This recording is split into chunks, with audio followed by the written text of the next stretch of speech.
அரைச்சி தயிரில் மிக்ஸ் பண்ணி செய்ய போகிறேன். ஃபஸ்ட் நல்லா மையாக அரைச்சிக்கலாம். பீட்ரூட் நல்லா மையாக அரைச்சாச்சு.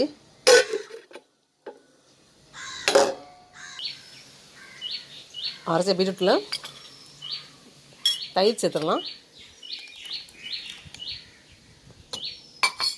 இந்த பீட்ரூட்டுக்கு நம்ம 2 பீட்ரூட்டும் சேர்த்துருக்கேன். ஆனாலும் அப்படியே நிறைய போட போட டேஸ்ட் இழுது தான் இருக்கும். அந்த பீட்ரூட் கலர் வந்து சேஞ்ச் ஆகுது, அப்படி தான் இருக்கும்.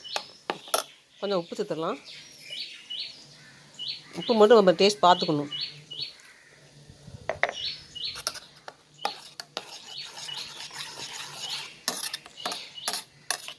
கேரளா ஸ்பெஷல் பீட்ரூட் பச்சடி, கல்யாண வீட்டில் பரிமாறக்கூடிய பீட்ரூட் பச்சடி. இவ்வளோதான். டேஸ்ட் வந்து நம்ம கிணத்துல வச்சு சாப்பிட்றதுக்கு அவ்வளோ அருமையாக இருக்கும். அதை தொட்டு சாப்பிடும்போது, நைக்கி சாப்பிடும்போது. தயிர் இன்னும் வேணும்னா போட்டுக்கலாம்.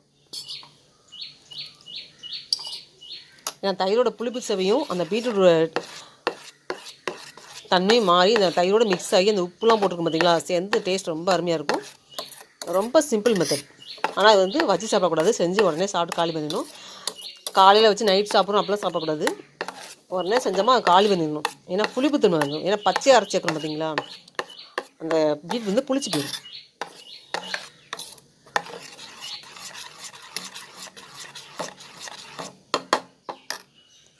என்னோடய சேனல் நேம் ராஜசெல்வி. அந்த சேனலை தொடர்ந்து பாருங்கள்.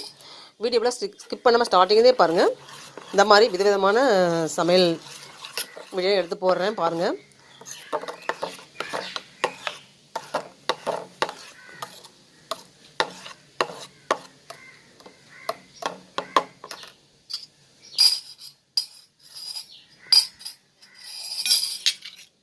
உப்புலாம்